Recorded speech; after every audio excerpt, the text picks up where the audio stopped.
Hello SSC 2025 গত ভিডিওতে আমরা ইংলিশ ফার্স্ট পেপারের জন্য প্রথম দিনের স্টাডি প্ল্যান নিয়ে জেনেছি।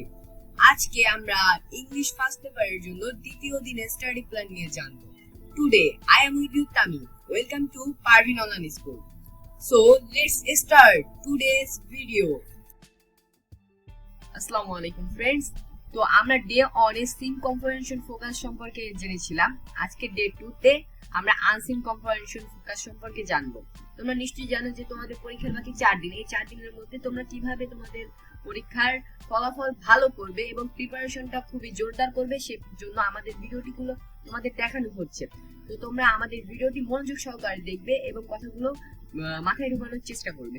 তো আজকের লক্ষ্য হচ্ছে বোর্ড পরীক্ষায় আসা আনসিন প্যাসেজ ক্লোজ টেস্ট, যেগুলো হলো উইথ ক্লুজ, রিয়ারেঞ্জ এন্ড ইনফোটেন্স অংশগুলো বুঝে অনুশীলন করা। তো এই টার্গেটটা সবসময় মাথায় রাখবা, কারণ এই টার্গেটটার মাধ্যমেই তোমরা তোমাদের যে আজকের মূল পড়াগুলো সেগুলো লক্ষ্য অনুযায়ী করতে পারবে। তো তারপর এইগুলো যে তোমরা কেন করবে সেটা মাথায় রাখো। কেন এই যে দ্বিতীয় দিনে এটা কভার করবে, এই অংশটা হলো আনপ্রেডিক্টেবল। এখানে তোমাকে নতুন কিছু পড়ে বোঝার দক্ষতা দেখাতে হয়। তো এটা বুঝছো তো যে এটা তোমার কেন এটা আনপ্রেডিক্টেবল। তোমার যদি তুমি নিজের ভাবে নতুন কিছু বুঝা তারপর যদি তুমি নতুন কিছু লিখতে চাও, তাহলে unseen passage is the best for you. তাই এই আনসিন প্যাসেজটা তোমাদের এক্সামিনেশনে দেওয়া। তো অনেকেই এই অংশে ভুল করে, কারণ সময় ধরে অনুশীলন করে না। এটা ভাববা যে আনসিন প্যাসেজে কিন্তু প্রায় মানুষই ভুল করে থাকে, কেউ তার মাথা ঘামায় না এবং এরা সময়ও দিতে চায় না। ফ্রেন্ডস, যারা তোমরা টিকটক থেকে দেখছো তারা অবশ্যই আমাদের টিকটকের প্রোফাইলের বায়ো থেকে ইউটিউব চ্যানেলটিকে সাবস্ক্রাইব করে দিবে, যার মাধ্যমে তোমরা নতুন নতুন আপডেট পাবে। তো এই প্যাসেজটা তোমরা দ্বিতীয় দিনে কভার করার চেষ্টা করবা। তো এখানে আমি সময় ভিত্তিক স্টাডি প্ল্যান দিয়ে দিয়েছি। এটা হচ্ছে তোমাদের মানে একটা হালকা সময় দেওয়া। তোমরা যতটা পারো এখানে সময় বাড়ানোর চেষ্টা করবা, কারণ এখানে তোমাদের এখন এই 5টা দিন, এই 4টা দিন তোমাদের এটা নিয়ে ঘাটতে হবে এবং এই ঘাটার মাধ্যমে তোমরা আরো ভালো কিছু করার চেষ্টা করতে পারবা, যার ফলে তোমাদের এসএসসি এক্সামিনেশনে যে রেজাল্টটা হবে সেই রেজাল্টটা খুবই ভালো হবে। তো স্টেপ 1 এ আমরা কি করব? স্টেপ 1 এ আনসিন প্যাসেজ প্র্যাকটিস করব। এখানে তোমরা আনসিন প্যাসেজ প্র্যাকটিস করবে 2-3 ঘন্টা বসে। আমি এখানে 1 ঘন্টা দিয়েছি, তোমাদের টাইম অনুযায়ী তোমরা দিয়ে দেবা। তো করণীয় বিষয় তোমাদের হলো দ্বিতীয় 2টি আনসিন প্যাসেজ নিয়ে কাজ করো। তো এখানে 2টি না, তোমরা এখানে কমসে কম 10টি আনসিন প্যাসেজ নিয়ে কাজ করবা। তারপর WS কোশ্চেনের উত্তর দাও। প্রতিটার উত্তর হবে 1-2 লাইন।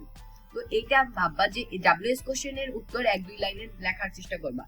বড়টাকে কিভাবে নিজের মতো সাজিয়ে ছোট করে নিজের মতো লেখা যায় সেটার চেষ্টা করবো অল টাইম। তো তারপর এটার জন্য তোমাদের একটা টিপস দেওয়া হচ্ছে যে প্রশ্নের ধরন বুঝে স্পেসিফাই লাইন থেকে উত্তর খুঁজো। কমপ্লেক্স সেন্টেন্স এড়িয়ে সরল বাক্যে উত্তর লেখো। দেখছো, এই 2টা জিনিস মাথায় রাখলে কিন্তু তোমরা অলওয়েজ ভাববা যে প্রশ্নের ধরন বুঝে কিভাবে স্পেসিফাইড লাইন দিবা, তারপর কমপ্লেক্স সেন্টেন্স থেকে কিভাবে এড়িয়ে চলা যায় সেটাও তোমরা নিজে নিজে বোঝার চেষ্টা করবে। তো তারপর স্টেপ 2 তে আমরা শিখবো যে ক্লোজ টেস্ট উইথ ক্লুজ। এটার জন্য তোমরা কমসে কম 2 ঘন্টা দিবা। যে ক্লোজ টেস্টটা একেবারে ক্লুজের সাথে এমন ভাবে বোঝার চেষ্টা করবা যে তোমরা খুবই তাড়াতাড়ি যাতে এটা বুঝে নাও এবং এটা যদি তোমার পরীক্ষায় আসে তাতে যেন তোমরা ফুল এন্ড 100 মার্কস এটা পাও, 100% মার্কস পাও। তো এখানে তোমাদের করণীয় বিষয় হলো, তোমাদের করণীয় বিষয়গুলো হচ্ছে 2টি ক্লোজ লাস্ট প্র্যাকটিস করো উইথ ক্লোজ। তো এখানে 2টি না, তোমরা 12টি ক্লোজ টেস্ট প্র্যাকটিস করবা। 12টি ক্লোজ টেস্ট প্র্যাকটিস করলে বাকিগুলোর আইডিয়া তোমরা আস্তে আস্তে পেয়ে যাবা। তারপর কুলু শব্দ থেকে grammatical form, noun, verb, adjective চিনে নাও। তো কুলু শব্দটা থেকে যে তোমাদের কুলু দেওয়া থাকবে, এই কুলুর ভিতরে যে গ্রামেটিক্যাল ফর্ম যেগুলো থাকে, নাউন, ভার্ব, অ্যাডজেক্টিভ, প্রিপজিশন, কোনটা কিরকম থাকতে পারে সেটা তোমরা আগে বুঝে নেবা। তারপর এটা অ্যান্সার দেবা, তাহলে তোমাদের অ্যান্সারটা দিতে সহজ হবে এবং বুঝতেও সহজ হবে। এটার জন্য টিপস হলো কনটেক্সট অনুযায়ী শব্দ বসাও, শুধু কুলু দেখে গেসেস করবা না। যে এই যে কনটেক্সট অনুযায়ী যে ওইটার সাথে সাদৃশ্যপূর্ণ কনটেক্সট কোনটা সেটার সাথে তুমি এটা বসাবা, মানে ক্লুটা দিবা, কিন্তু গেস কইরা কখনো এটার অ্যান্সার বের করবা না। গেস করলে সবসময় ভুল হওয়ার সম্ভাবনাই বেশি থাকে। তো স্টেপ 3 আমরা করতে পারি কি ইনফরমেশন ট্রান্সফার প্র্যাকটিস, যেটার জন্য তোমাদের যত সম্ভব তোমরা চেষ্টা করবা তোমাদের নিজস্ব ভাবে এখানে 1.5 ঘন্টা থেকে 2 ঘন্টা তোমরা এই ইনফরমেশন ট্রান্সফার প্র্যাকটিসে সময় দিবা। তো করণীয় বিষয় হচ্ছে table, flowchart and timeline format অনুশীলন করো। তো তোমরা এখানে নিজস্ব ভাবে বিভিন্ন গ্রামাটিক্যাল, তারপর টেক্সট বুক থেকে এই যে টেবিল, ফ্লোচার্ট এবং টাইমলাইন ফরম্যাট অনুশীলন করবা। তারপর বোর্ড কোশ্চেন দেখে দেখে লেখো, পুরো প্যাসেজ না তুলে কি পয়েন্ট কনভার্ট করো। তো এখানে তোমরা বুঝছো তো এই বিষয়টা, বোর্ড কোশ্চেন অর্থাৎ তোমরা বিভিন্ন টেক্সট বুকে বোর্ড কোশ্চেন পেয়ে থাকবা। ওই বোর্ড কোশ্চেন থেকে প্যাসেজ গুলো কি পয়েন্ট কনভার্ট করো।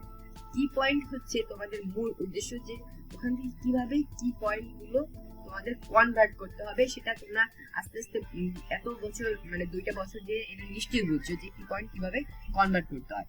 তবে এটার জন্য টিপস হলো একই বাক্য কপি না করে রিস্ট্রাকচার করো, কারণ রিস্ট্রাকচার করলে তোমরা সবসময় নতুন কিছু লিখতে পারবা।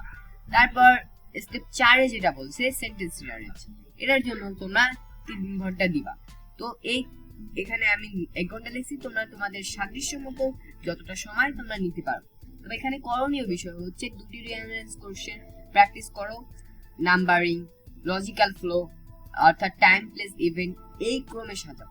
মানে এই যে নাম্বারিং ফার্স্টে করবা, তারপর লজিক্যাল ফ্লো গুলো খুঁজবা যে কোথায় লজিক্যাল আছে, এরকম ভাবে তোমরা সাজাবা। তো এটার জন্য তোমাদের টিপস হলো intro plus action plus result, এই স্ট্রাকচার খেয়াল করো। অ্যাট লাস্ট তোমরা দুটি কাজ করবা। প্রথম কাজটা হলো আজকে যে জিনিসগুলো শিখলা সেই জিনিসগুলোর জন্য একটা চেকলিস্ট তৈরি করবা। তো চেকলিস্টটা হলো আনসিন প্যাসেজ, মানে কাজ নির্ধারণ করবা এবং সম্পন্ন হয়েছে কিনা সেটা নির্ধারণ করবা। ওকে, আনসিন প্যাসেজ থেকে তোমরা যে কাজগুলো করবা সেগুলো তোমরা নির্ধারণ করে এখানে বলবা যে সম্পন্ন হইলে এখানে টিক দিবা। ক্লোজ টেস্ট উইথ প্রুফড হলে যদি সম্পন্ন করতে পারো তাহলে এখানে টিক দিবা। ইনফো ট্রান্সফার প্র্যাকটিস যদি করতে পারো তাহলে টিক দিবা। সেন্টেন্স রিঅ্যারেঞ্জিং করতে পারলে এখানে টিক দিবা। নতুন ভোকাল, তারপর একটা নতুন ভোকাবুলারি শিখে এখানে টিক দিবা। তারপর নিজেকে জিজ্ঞেস করো, এটা হচ্ছে সেকেন্ড ক্লাস। নিজেকে জিজ্ঞেস করবা আনসিন প্যাসেজ পড়ে কি আমি প্রশ্ন উত্তর দিতে পেরেছি, মানে এইটা নিজেকে নিজের ভাবে প্রশ্ন করবা। তারপর ক্লোজ টেস্ট এই ক্লু অনুযায়ী ওয়ার্ড ফর্ম বুঝতে পেরেছি। তারপর রিঅ্যারেঞ্জ করলে গল্পটি লজিক্যালি বোধগম্য হচ্ছে কিনা। তো এইটা তুমি যদি বুঝতে পারো তাহলে অল সাবজেক্ট তোমার কাছে ইজি হয়ে যাবে। তো আজকের ভিডিওটি এই পর্যন্তই। তোমরা যদি আমাদের গত ভিডিওটি দেখতে চাও তাহলে অবশ্যই আমাদের প্লেলিস্ট ফলো করবা, আর যারা টিকটক থেকে দেখছো তারা অবশ্যই আমাদের ইউটিউব চ্যানেলে এসে চ্যানেলটিকে সাবস্ক্রাইব করে পাশে বেল আইকনটি অন করে দিবা। ধন্যবাদ সবাইকে, আল্লাহ হাফেজ, আসসালামু আলাইকুম।